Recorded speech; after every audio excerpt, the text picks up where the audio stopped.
Hello everyone, this is Dr. Shelley Plum and I'd like to welcome you all to Straight Talk. We are here today to talk about a very, very important topic. It's about 2 o'clock today and I have to tell you that my energy levels are waning. So this is definitely a very important topic for us to talk about. We are talking about increasing daily energy. I have to tell you, we are extremely excited to have a wonderful specialist with us today. We have Dr. Kim Crawford. I'd like to say hello to Dr. Kim. How are you?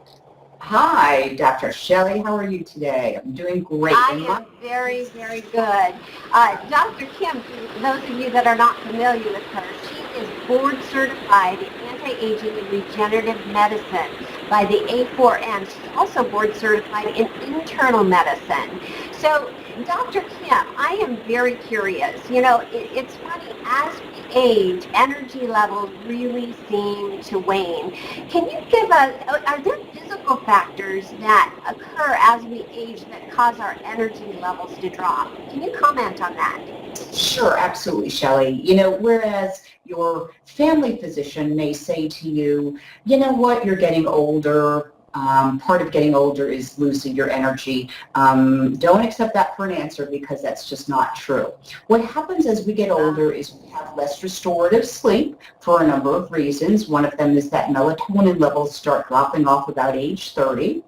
And then there's a whole bunch of other factors. There's a lot of hypothyroidism or low thyroid levels that just plain aren't diagnosed because your physician may not know the right tests to get. There may be a little bit of mood decline. You know, our happy neurochemicals go down as we get older, so a little bit of depression can cause energy dips. Our American diet's very inflammatory, a lot of processed foods and fast foods, and that in and of itself can cause energy dips. Weight gain causes energy loss. Muscle mass, if you think about it, as we get older, we lose muscle mass. What gets us around all day? Our muscles. If we have to use more energy to get around, we're going to be more tired at the end of the day. Even the state of hydration, you know, how much you're drinking. Your urine should be clear.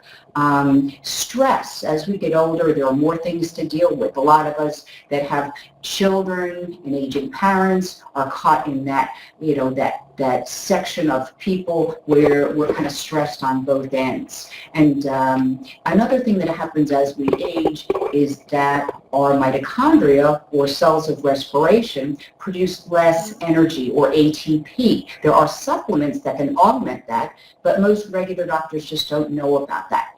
And then finally, there's another diagnosis called adrenal fatigue, which is something that is pretty rampant and is another topic in and of itself. Oh, that's very interesting. I mean, those are a lot of things that, you know, we don't think about. I mean, for example, the hypothyroidism, I mean, that alone, and what really hits home is what you just said, is that a lot of physicians really don't think, I guess, to test for those things. So that's really very, very enlightening. Now, you know, there was one thing that I read that I wanted to discuss with you, and I know that you had brought it up in one of our emails that we were emailing back and forth, is, you know, when we have low energy, you know, we're down in the way we carry ourselves. I read that really people are diagnosed a lot of times with depression when it's really their energy levels that are an issue. Can you comment on that? Do you see that in your practice? Oh, I see it coming in. Sure. I see a lot of patients, new patients coming in on antidepressants. In fact, it just shocks me the number of new patients that do not have depression, had nothing even resembling depression, that were put on antidepressants. And, you know, with the amount of patients that family practice doctors and internal medicine doctors are, you know, being forced to see nowadays, a patient's getting about 5 minutes of time. How can you make any sort of diagnosis in 5 minutes, even 10 minutes? You know, the difference between low energy, which has causes from being anemic, hypothyroid, having an awful disease, there's just many, many reasons, to depression, which is a real mood disorder. Somebody feels depressed. They have sleep disturbances. I mean, if you just take a good history, you cannot confuse the two. But I've seen more than my share of patients with treatable low energy levels, treated with antidepressants, and then they just feel numb, but they're still tired, right?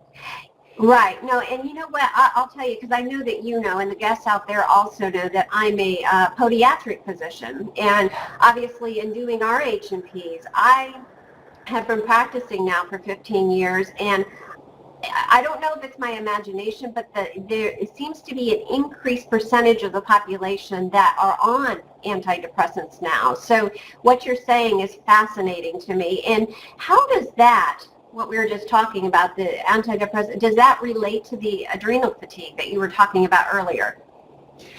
Well, you know what? Some doctors, adrenal fatigue is something that as an internist I wasn't taught about. Even endocrinologists, who are supposedly the internists who specialize in hormones, don't know about adrenal fatigue when you talk to them. If you talk to any A4M board certified doctor, we all know exactly what adrenal fatigue is. And in fact, sure, there are doctors that will treat patients who have adrenal fatigue with antidepressants because they don't know what adrenal fatigue is. And just, in layman's terms, it's burnout. That's what it is. It usually after long periods of psychological or physical stress, and people start feeling, say, mid-afternoon energy dips, and then they'll start having trouble with sleeping through the night, and then they'll start having mid-morning energy dips, and then they'll start waking up feeling unrefreshed. And then because they're getting so little sleep,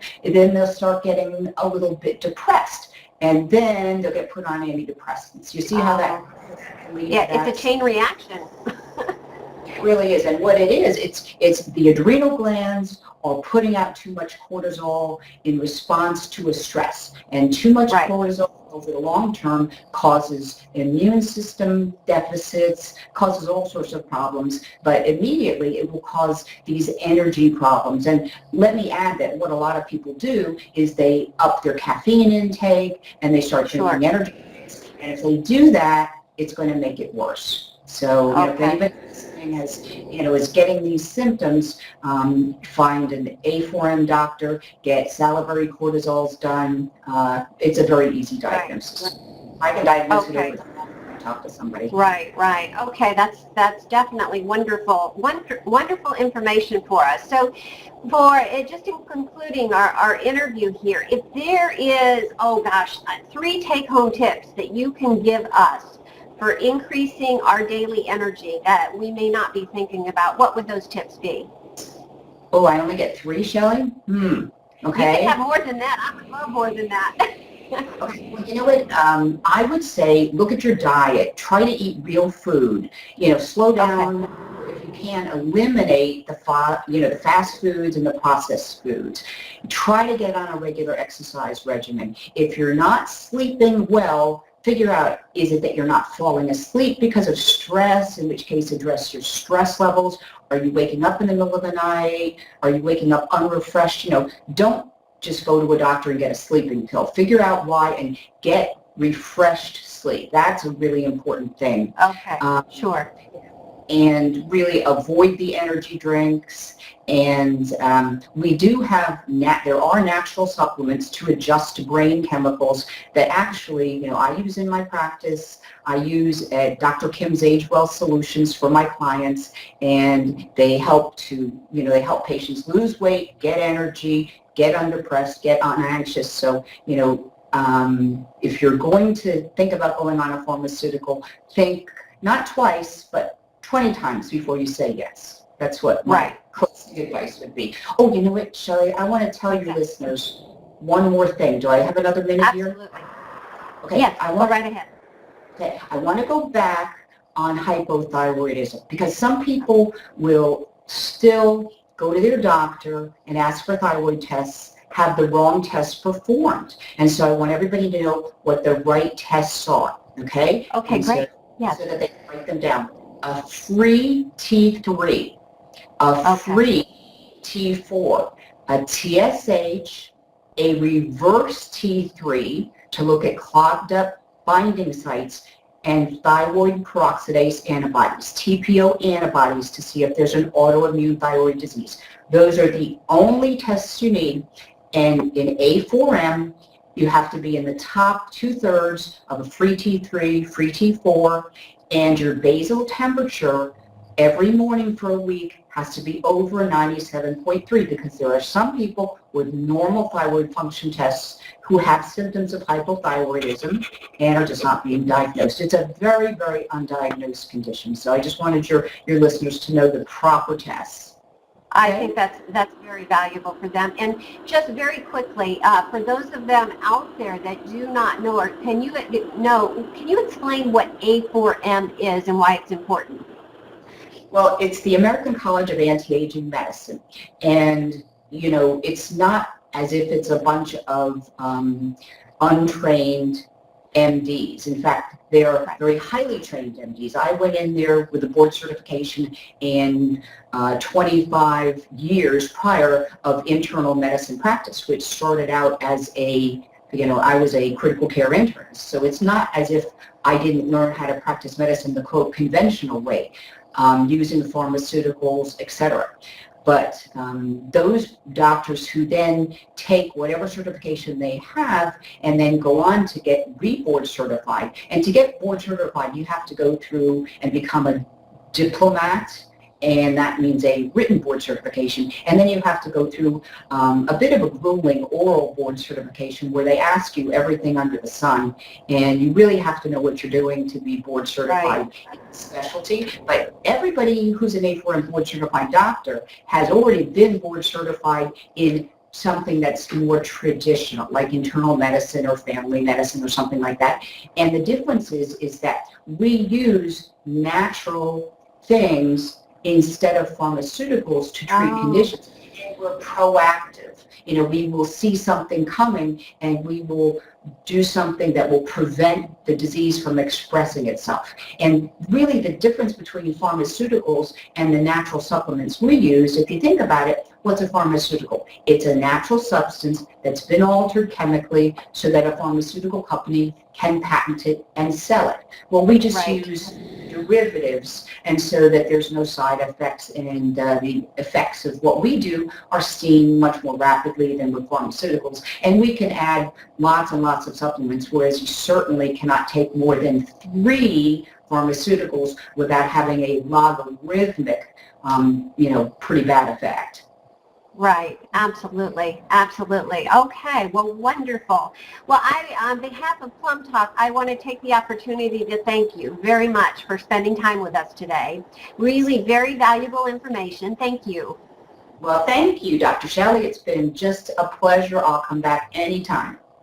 Oh, we will certainly enjoy that, and we welcome that. So for those guests out there watching, if you would like to contact Dr. Kim and get more information about what we have been talking about today, you can access her at her website, drkimsagewellsolution.com. You can see her contact information right there on the screen, so I encourage you all to contact her.